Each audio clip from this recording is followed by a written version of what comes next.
পাগলা হয়ে গেছেন নাকি? আমি দোয়া কুনুত জানিনি, সূরা ফাতিহা সহি নেই, কুলু সূরা ইখলাস বলতে পারি না, সূরা ফিল ভুল। আরে রব্বানা যালামনা তাকাব্বাল সামিউল আলিম, সুবহানা রাব্বিকা আলাইনা তাওয়াবুর রহিম, রব্বানা আতিনা হাসানা দুনিয়া খাসিরিন।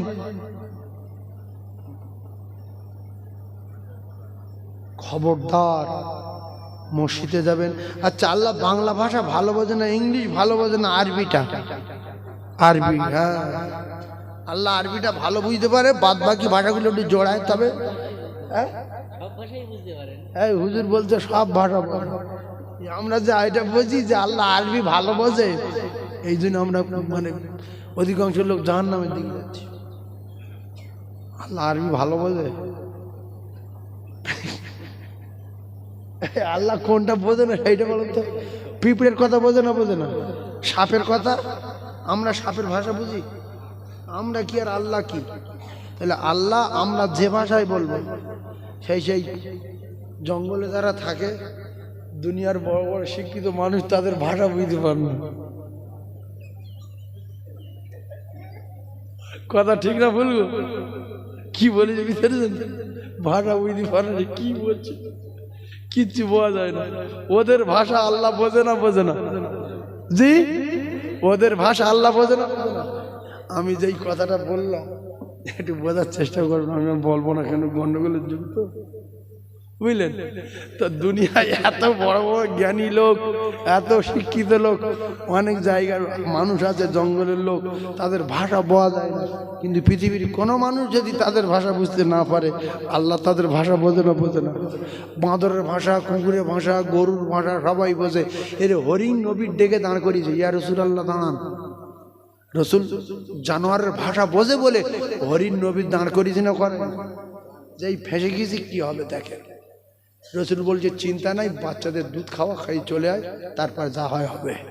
অবশেষে সেই হরিণও রসুলুল্লাহর বুঝে নিল, আরে বিয়াদবটা কলমা পড়ে নিল। জোরে বলুন, আরো জোরে বলেন। তাহলে আল্লাহ পাক সব ভাষা যদি সমান বোঝে, একটা কথা এখানে আজকে শিখে বাড়ি যাবেন, মসজিদে যাবেন, আলাম সুরু যা পড়েন পড়েন, আমি জিজ্ঞাসা করবো না। কুলু বলতে পারেন তাই নামাজ পড়তে যান যারা, কোরআন শরীফ যারা পড়তে পারেন না, বোঝেন না, আরবিতে দোয়া করবেন না। জিন্দিগি আমি নিষেধ করে দিয়ে গেলাম। কি দোয়া করবেন? আসসালামু আলাইকুম রাহমাতুল্লাহ, আসসালামু আলাইকুম ওয়া রাহমাতুল্লাহ, সালাম ফিরিয়ে দিয়ে যা কিছু এটা পড়বেন, সুবহানাল্লাহ আলহামদুলিল্লাহ ওয়া লা ইলাহা ইল্লাল্লাহু আল্লাহু আকবার, সুবহানাল্লাহ আলহামদুলিল্লাহ লা ইলাহা ইল্লাল্লাহ আল্লাহু আকবার। এই চারটে কথা আল্লাহর কাছে পৃথিবীর সবচেয়ে প্রিয়। এই চারটে কথা, একটা সুবহানাল্লাহ, একটা আলহামদুলিল্লাহ, একটা লা ইলাহা ইল্লাল্লাহ, একটা আল্লাহু আকবার। আল্লাহর কসম, এইটা আল্লাহর কাছে সবচেয়ে প্রিয় এই চারটে কথা। প্রত্যেক কথায় নেকি, প্রত্যেক কথায় সাদকা। চলে বলুন সুবহানাল্লাহ। রাসূলুল্লাহর কাছে বললেন, ইয়া রাসূলুল্লাহ, আপনি তো বললেন আমাদের এই আমল শিখিয়ে দিলেন, গরিব মানুষের আমল, পৃথিবীর সবচেয়ে ভালো আমল শিখিয়ে দিলেন। তাই ধনী লোকরা তো এইগুলো বলে, ফের ওরা সাদকাও করে, তাহলে আমরা ওদের চেয়ে সওয়াব তো কম পাবো। রাসূল তারপরে বললেন, তোমরা যদি সুবহানাল্লাহ বলো, গুনাহ তো মাফ হবে, নেকিও লেখা হবে, ফের সাদকা সওয়াব হতে হবে। জোরে বলুন, আরো জোরে বলে নারে তাকবীর। তাহলে কি বললাম? সূরা ইখলাস কিভাবে পড়বেন আমি পড়েছি। বিসমিল্লাহির রহমানির রহিম, কুল হুয়াল্লাহু আহাদ, আল্লাহুস সামাদ, লাম ইয়ালিদ ওয়া লাম ইউলাদ ওয়া লাম ইয়াকুল লাহু কুফুয়ান আহাদ। এরকম পড়বেন কবার? 3 বার। সময় লাগবে 20 মিনিট, সময় লাগবে 20 সেকেন্ড। কতক্ষণ সময়? ঘড়ি ধরেন, ঘড়ি ধরেন। বিসমিল্লাহির রহমানির রহিম, قل هو الله أحد الله الصمد لم يلد ولم يولد ولم يكن له كفوا أحد بسم الله الرحمن الرحيم قل هو الله أحد الله الصمد لم يلد ولم يولد ولم يكن له كفوا أحد بسم الله الرحمن الرحيم قل هو الله أحد الله الصمد لم يلد ولم يولد ولم يكن له كفوا أحد কতক্ষণ হয়েছে জি 30 সেকেন্ড ওই একটু হালকা হালকা করে পড়েছি 30 সেকেন্ড আপনাদের দিলাম 1 মিনিট আপনাদের ক মিনিট দিলাম 60 সেকেন্ড তাহলে 60 সেকেন্ড উম্মতি মুহাম্মাদি 60 সেকেন্ড কোরআন শরীফ পড়বে এক খতম কোরআন পড়ার সওয়াব ওদের নামায় আমলে লেখা হবে জোরে বলুন এই জন্য 60 সেকেন্ডে এক খতম দিলাম বড় বড় পায়গম্বরেরা দোয়া চেয়েছিলেন আল্লাহ যদি উম্মতি মুহাম্মাদি করতেন তো জীবন আরো ধন্য হয়ে যেত 60 সেকেন্ডে এক খতম আর ওই সূরা আপনার কবরে প্রহরী হয়ে যেই সাপ আসবে সূরায়ে মুলক বলবে দাঁড়া কামড়াবি না বলবে তুই কে বলবে আমি আল্লাহর কোরআন আমি আল্লাহর রহমত সাপ কি সাপ গজব সাপ কি গজব বলবে চল থবনা গুণ হয়ে যাবে এরকম করো এ ঘুমোবে চল এদিক থেকে মুখ উল্লিয়ে তুই কে রে মুকুর চল চল চল কেন হাদিস শরীফে লেখা আছে আল্লাহর কসম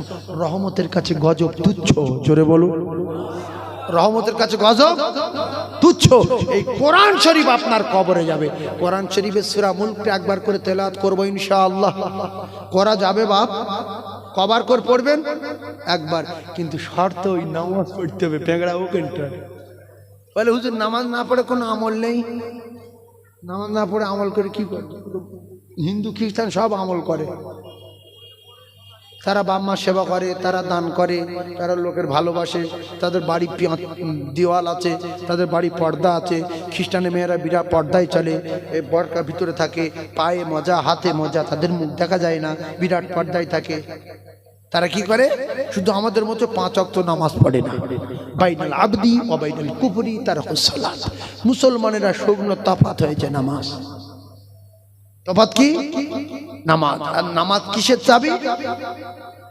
মিফতাহুল জান্নাতিস সালাহ জান্নাতের চাবি রাগ করবেন না আমি বলছি আমি কত বড় গাঁজাখোর আমি কত বড় নেশাখোর আমি কত বড় অজ্ঞ ওই বাড়িতে শোয়ার আশা হচ্ছে এই বাড়িওয়ালা যে বাড়িতে আমি গিয়েছিলাম কি সুন্দর প্যারিস করা নকশা করা আবার ছাদে কি কায়দা করা কত সুন্দর আমার খুব ভালো লাগলো আমার মনে হচ্ছিল এই বাড়িতে একটা রাত কাটাই ও বাপ কি বলবো বাড়িওয়ালার কাছে যখন চাবি চাইলাম একটা রাত আরাম করব বলে বাড়িওয়ালা বলছে হুজুর আমার এই বাড়ির চাবিটা নেন 8-10টা ঘর আছে অসুবিধা নাই আপনি আমার এই ঘরে থাকবেন একটা রাত তো থাকবেন থেকে যান চাবি নেন আমি বলছি বাবু আমার কাছে বড় কুড়ুল আছে 2.5 কেজি ওজনের কুড়ুল আছে আমার যে বাড়িতে শুতে দেয় আমি তার বাড়ির গিরলি মেরে কুইবে তার 12টা বাজিয়ে দিই আমি খুলে রাখি শুধু ঢুকবো আর বার হব তালা টালা খুলে ঢুকতে পারবো না বাড়ি হলো আমার গালে দাঁত না রাখবে না যে পাগলা মৌলবি মার মুকুর মার মুখি মার পালা এখান থেকে গ্রিল ভাঙবে নাকি ও কলিজার টুকরারা আমি যদি বব্বর না হতাম তাহলে চাবিটা নিয়ে আরামের সঙ্গে ওই বাড়ি শুয়ে পড়তাম যখন মন হতো বাইরে বার হতাম যখন মন হতো তালা মেরে রেখে দিতাম আল্লাহর কসম পৃথিবীর কোন নবী যে জায়গায় যেতে পারিনি সে জায়গায় গিয়েছিলেন আমাদের নবী সে জায়গায় গিয়ে জান্নাত জাহান্নাম দেখে আল্লাহর সঙ্গে কথাবার্তা বলে আল্লাহর জান্নাতের চাবি নিয়ে চলে আসলেন আর তার উম্মতের কাছে রেখে দিয়ে বলে গেলেন যারা জান্নাতে যেতে চায় তারা যেন এই চাবিটা হাতে করে নিয়ে যায় যার কাছে চাবি নাই তার জান্নাতে যাওয়ার কায়দা নাই জান্নাতে যদি চাবি ছাড়া যায় কুড়ুল নিয়ে থবনা গুণ হবে না থাকবে গুনাহ হবে তাই আমি আপনাদেরকে জানিয়ে দিতে চাই মিফতাহুল জান্নাতিস সালাত যারা জান্নাতে যেতে চায় তারা যেন চাবি হাতে করে নিয়ে যায় ও ভাইরা বাবাজিরা, ও মায়েরা বুনা বেটিরা, ওই যে মুসা নবী ঘুষি মেরেছিল আর শুধু বলবে আমার উপায় কি হবে, আমি তো মার্ডার কেসের আসামি। কলিজার টুকরারা, দাউদ নবী একরকম বলবে, আদম নবী একরকম বলবে। আপনারা বহুবার মসজিদে শুনেছেন, সবাই নিজের চিন্তায় যারে যার লোক দল বেঁধে যাবে, ফিরিয়ে দেবে। অবশেষে আমাদের নবীর কাছে যাবে, বাঁচান ইয়া রসুল আল্লাহ বাঁচান। কেতাবে লেখা আল্লাহর নবী সুপারিশ করবেন না, আল্লাহর নবী কিছু বলবেন না। আল্লাহর নবী হাউ হাউ করে সেজদায় পড়ে কাঁদবি। আল্লাহ বলবেন, দোস্ত তুমি কাঁদছো কেন? তোমার কাঁদতে দেব না বলে আমি আল্লাহ মাকামে মাহমুদ দিলাম, তোমার কাঁদতে দেব না বলে আমি আল্লাহ হাউসে কাউসার দিলাম। ও দোস্ত কেঁদো না, কেন কাঁদো বলো না। আল্লাহর নবী বলবেন, আল্লাহ আপনি আমার হাউসে কাউসারের মালিক করেছেন, আমার মাকামে মাহমুদ দিয়েছেন, কিন্তু উম্মাদগুলোর মাথার ঘিগুলো টকবাক করে পড়ছে, নাক দিয়ে মগজগুলো গলে গলে পড়ছে।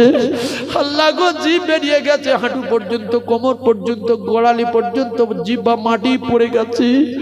আল্লাহ জমির পুড়ে তামা, উম্মতেরা কাঁদে, ইয়া রাসূলুল্লাহ বাঁচান, ইয়া রাসূলুল্লাহ বাঁচান। ওগো আমার আল্লাহ, এই দৃশ্য দেখে আমি সহ্য করতে পারি না, এজন্য আমি মাকামে মাহমুদে সেজদায় পড়ে গেলাম। আল্লাহ নবী বলবেন না, বিচার শুরু করে দেন, এত দেরি করছেন কেন? অনেক বছর হয়ে গেছে, প্রায় 45, 47, 48, 49 হাজার বছর হয়ে গেছে, লোক পেরেশান হয়ে যাচ্ছে, আপনি চুপচাপ মেরে আছেন, আর দেরি করবেন না, জায়গাটা করে দেন। কোনো কথা বলবেন না, বলার সাহস কোনো নবীর নাই। আল্লাহর নবী বলছেন, এদের বড় কষ্ট হচ্ছে, আর আমার কাছে সে বলছে বাঁচান, আমার কাছে সে বলছে বাঁচান, এদের কষ্ট আমি সহ্য করতে না পেরে কাঁদছি আমার আল্লাহ। আল্লাহ বলবেন, দোস্ত তুমি কেঁদো না, আমি আল্লাহ পাক তোমার একটা অর্ডার দিয়ে দিলাম, তুমি তোমার উম্মাদগুলোকে বাঁচাই করতে থাকো, তুমি তোমার উম্মাদগুলো বাঁচাই করো, তুমি তোমার উম্মাদগুলো বাঁচাই করো। মা আয়েশা তখন বললেন, ইয়া রাসূলুল্লাহ, আপনি তো আমায় বলেছিলেন একদিন কিয়ামতের মাঠে সমস্ত মানুষ এক জায়গায় হবে, সবাই নফসি নফসি করবে, পরনা তাদের কাপড় থাকবে না, শুধু বলবে ইয়া নফসি ইয়া নফসি নফসি নফসি নফসি নফসি নফসি নফসি। ইয়া রাসূলুল্লাহ, আমার আল্লাহ যদি আপনার অর্ডার দেয়, আপনি উম্মাত চিনবেন কি করে? সমস্ত নবীর উম্মাত উম্মাতানি এক জায়গায়। আল্লাহ রাসূল বলেন, আয়েশা রে, আমার উম্মাত যারা নামাজি হবে, মানুষের জামে মানুষের চাপে তলার দিকে রঙগুলো সব ঢাকা থাকবে, চাপা থাকবে, কেউ নিচের দিকে তাকাতে পারবে না, শুধু নফসি নফসি করতে থাকবে।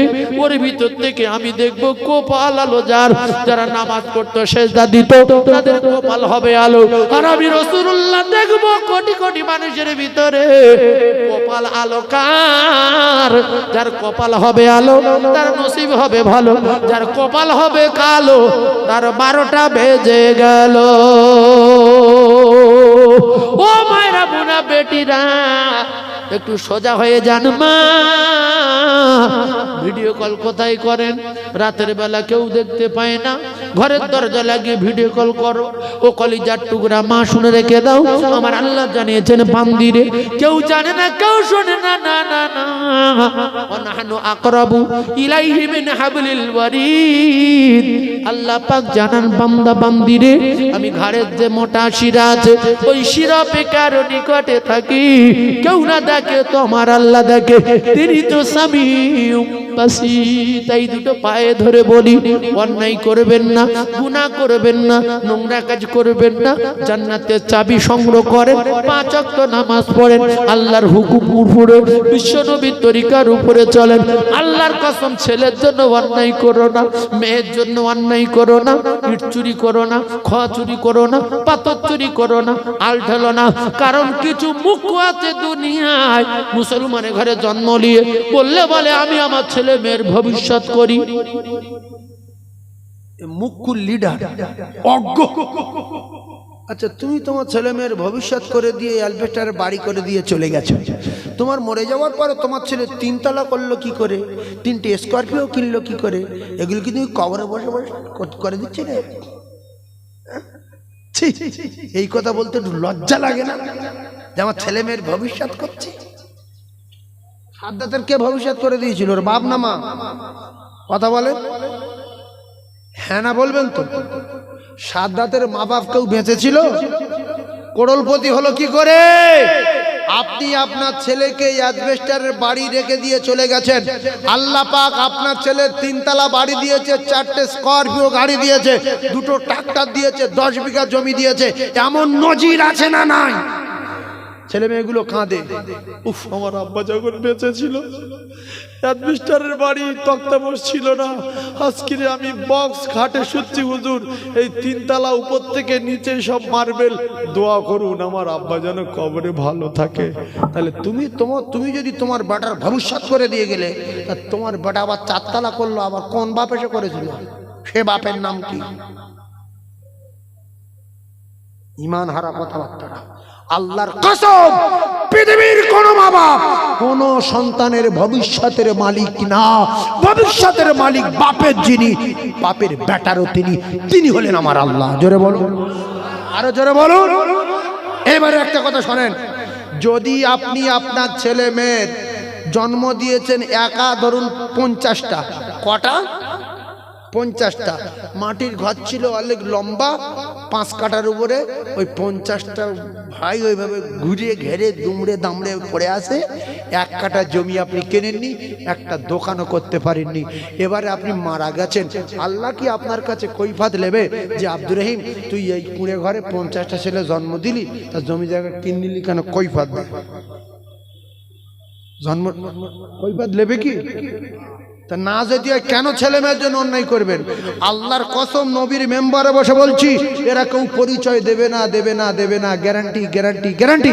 ইয়াউমা ইয়াফিরুল মারউ মিন আখিহি ওয়া উম্মিহি ওয়া আবিহি ওয়া সাহিবাতি, আমারই বাপের বেটা কোরআন বিরোধী, কোরআন বিরোধী।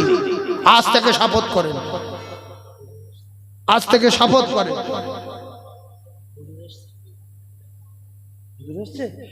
বাবু হুজুর এসছে, নারে তাকবীর।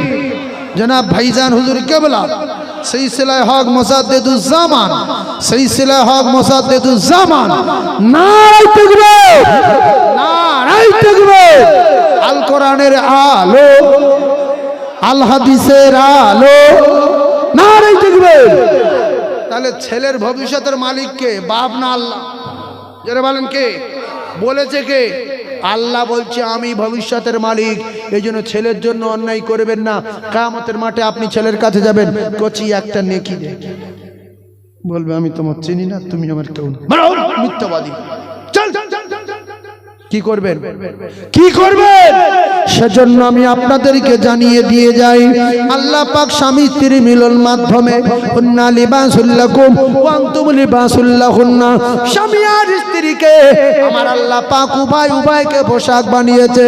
এই স্বামী আর স্ত্রী কলিজার টুকরা ভাইয়েরা আমার, স্বামী আর স্ত্রীর মিলন মাধ্যমে আমার আল্লাহ পাক যার সন্তান দেয়, সেই সন্তান পায় কলিজার টুকরা ভাইয়েরা আমার।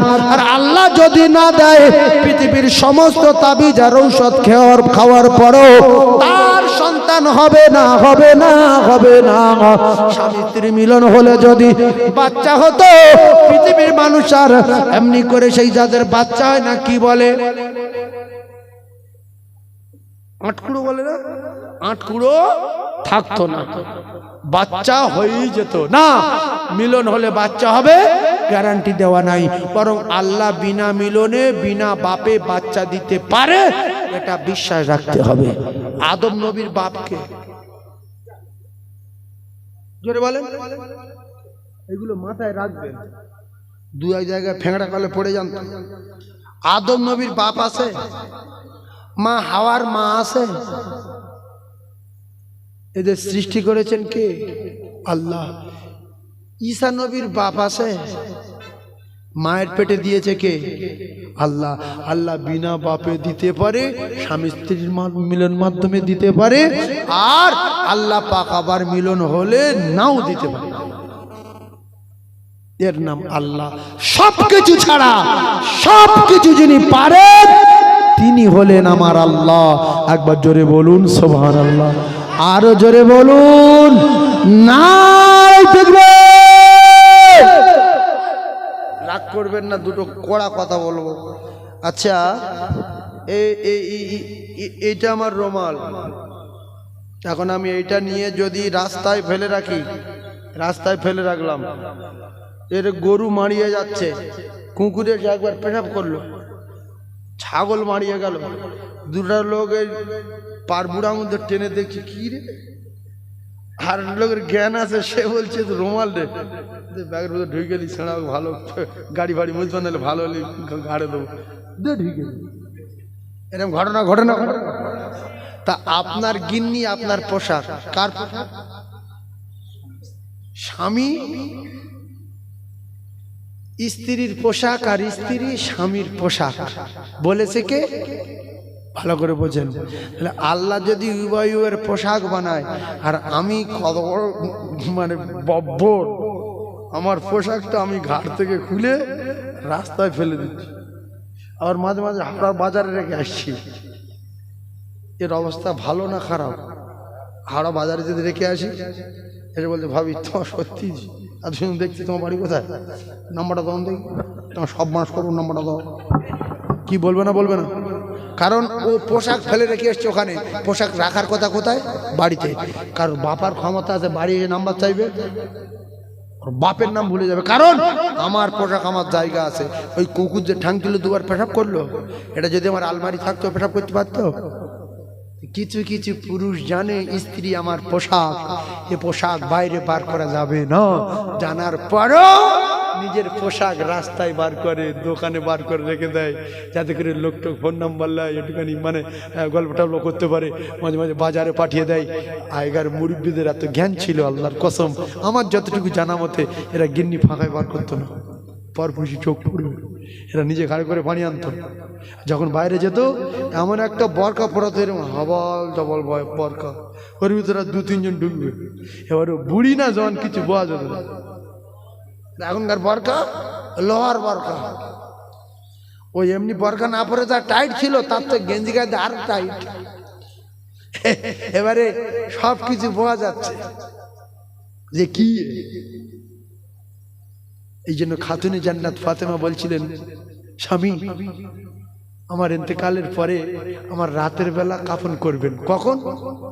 রাতে, দিনে না। কারণ আমার শরীর স্বাস্থ্য ভালো, আমার দেহ খুব ভালো, গঠন ভালো, এইটা যদি দিনের বেলা কাফন পরিয়ে নিয়ে যান, আমার আব্বা জানে সাহাবারা বুঝতে পারবে যে রাসূলুল্লাহর মেয়ের হাতগুলো মোটা ছিল, গঠন খুব ভালো ছিল, সেই জন্য রাতের বেলা কাফন ঢাকা দিয়ে নিয়ে জান্নাতুল বাকিতে দাফন করবেন, আমার গঠন যেন ইন্তেকালের পরে কেউ না বুঝতে পারে। জোরে বলুন, আরো জোরে বলুন। আর এখনকার মেয়েরা কি করছে? লোহার বরকা, আগে ছিল কাপড়ের বরকা, এখন লোহার বরকা। 3 বছরের ছেলের গেঞ্জি 22 বছরের মেয়ে গায়ে ঢুকবে না, শুনবে এক্সাইজ গেঞ্জি গায়ে দিয়ে রাস্তায় বেরিয়েছে। নবীর মেম্বারে বলছি, আন্ডার প্যান্ট পরে ঘুরছে জনজান মেয়েরা, BA পাস, MA পাস, উচ্চ মাধ্যমিক complete, B.Ed complete, crore crore টাকার গাড়ি নিয়ে হাফ প্যান্ট পরে এক্সাইজ গেঞ্জি গায়ে দিয়ে ওভাবে পুরো মার্কেট বাই ঘুরছে। কথা ঠিক না বলুন? আমি ভাবি যে বাপের এত টাকা, এত লেখাপড়া শিখেছে, এত বড় গাড়ি কিনেছে, এত লক্ষ লক্ষ টাকা দাম, তার বিগতখানে কাপড় হাঁটুন চাপা দিতে পারছে না, কি রে? আরে 1 বিগত কাপড় জোটে না। বিশ্বাস করুন, নবীর মেম্বারে বলছি, এইগুলো দেখে দেখে তো আমাদের ঘরে মেয়েগুলো শিখছে। কোথায় বলে স্কুল টাইট জামা, কোথায় বলে স্কুল টাইট বারকা, কোথায় বলে হাফ জাঙ্গা, কোথায় বলে এগুলো? কারণ হলো এই সমস্ত যে মেয়েরা, এরা এত নির্লজ্জ। আজকের আমি আপনাদের কারুর যদি বলি, পুরুষদের, যে তুমি বেটা ছেলে একটা under pant, skin tight under pant পরে, একটা এক্সাইজ গেঞ্জি গায়ে দিয়ে এখান থেকে একটু হাড়োয়ার বাজারে যাও, বেটা ছেলে যাবে না, বলে আমার মান সম্মান আছে। কথা ঠিক না বলুন? সব বেটা ছেলে যাবে? একজন বিয়াদব একবার শেষ, ও ঘুরে আসবে, তাও সেই স্কিন টাইট জাইয়া পরেও যেতে পারবে না, মান সম্মানে লাগবে, যে পরে যাই কি করে। কিন্তু হাজার হাজার মেয়ে এরপরে আর একটা ফ্যাশন বলতে, একটা ফ্যাশন, ইস, মেয়েরা হাজার হাজার সিগারেট খাচ্ছে, খাচ্ছে না খাচ্ছে? উফ, হাজার হাজার মেয়েরা সিগারেট খাচ্ছে। বললে বলে বিএড কমপ্লিট করেছি, জ্ঞান অর্জন করেছি যে সমাজের বুকে সিগারেট খেতে হবে। হ্যাঁ, এই আমার জ্ঞান। আমি এমএ করেছি, হাফ জাইয়া পরে ঘুরতে হবে। এবারে ডাক্তারি কমপ্লিট করলাম, এক্সারসাইজ গেঞ্জি গায়ে ঘুরতে হবে। এরপরে এত জ্ঞান অর্জন করেছে, হায় হায় হায়, মা বাপকে নিয়ে বৃদ্ধাশ্রম রেখে আসছে যে আমার ভ্যানওয়ালা করতিস যদি, তাহলে তোর মুখ দেখতাম প্রত্যেক দিন। আমার আজকের অনেক লেখাপড়া শিখিয়েছিস, তাই তোদের শাস্তি হলো বৃদ্ধাশ্রমে থাকতে হবে। কেন লেখাপড়া শেখালি? এই জন্য বড় শিক্ষিত মেয়ে তো বাপের বলেছে, মানে বাচ্চার বলে দিয়েছে, এই স্বামীর বলল যে দেখেন আপনার আব্বা কাশছে, আর আমি বুঝতে পারছেন তো হাইফাই মেয়ে, শিক্ষিতা নারী, চাকরি করি, আপনার বাপের কাশি আমি সহ্য করতে পারি না, মাঝে মধ্যে পেশাব পায়খানা করে। এক কাজ করেন, আপনার আব্বাকে নিয়ে আপনি এখানে থাকেন, আপনার আব্বা মারা গেলে আমাকে খবর দেবেন। আমি শিক্ষিত মেয়ে, আপনার আব্বাকে কোথাও দিয়ে আসতে বলতে পারছি না বা তাড়িয়ে দিতে বলতে পারছি না, তবে আমি চলে যাচ্ছি। কোথায় মারতে, বুঝতে পারছেন? তা বলছে তুই যাইনি, আব্বার কি করবো বল? তা বলছে ওই বাঁশ বাগানে একটা টোম বাঁধো, ওখানে রাখো, আর মাটির প্লেটে ভাত দেবো, ওই প্লেটে খাবে, আর তোমার এই বেটা আছে বুড়ো নাতি আমার ছেলে, এ দিয়ে ভাত আনা নেওয়া করবো। এ মাথা মোটা বললে আর ঠিক আছে তাই, যত বড় বাবু গিন্নির কাছে খাবো। বললে আচ্ছা ঠিক আছে, সেই তো দুটো দিলে হলো, খা খা, তুই আমার কাছে থাক, 5,500 টাকা বেতন পাস, চলে গেলি, অসুবিধা আছে। ব্যাস, ও এবার বাঁশ বাগানে ভাত লে যায়, নাতি আর বুড়ো শুধু খাঁদে। ও দাদু রে, বুড়ো নাতি বলছে, হ্যাঁ দাদু তুই খাঁদিস কেন রে, ভাত দেখে খাঁদিস কেন? বলছে তোর বাপের এত কষ্ট করে লেখাপড়া শেখালাম, আর তোর মা কোটিপতির মেয়ে, আর এই টাকা পয়সা ইনকাম করে, আর আমার এই কাশি ফাঁসি হয় বলে আমি মাঝে মাঝে দাবায় পেশাব করে দিই বলে আমার বাঁশ বাগানে দিয়ে গেছে রে দাদু।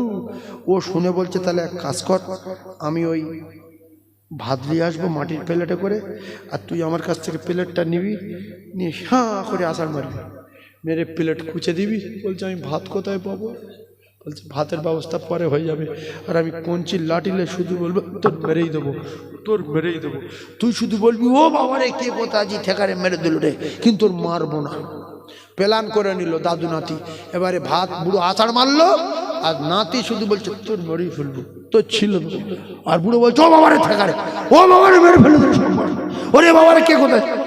হাজারো বাপ দৌড়ে আসলো, নিজের বেটা এসে ছেলে ধরেছে, আমার বাপের মারছিস কেন? বলতে আব্বা সরে যাও, বুড়োর দাঁত থব না, গুঁড়ো করে দেবো।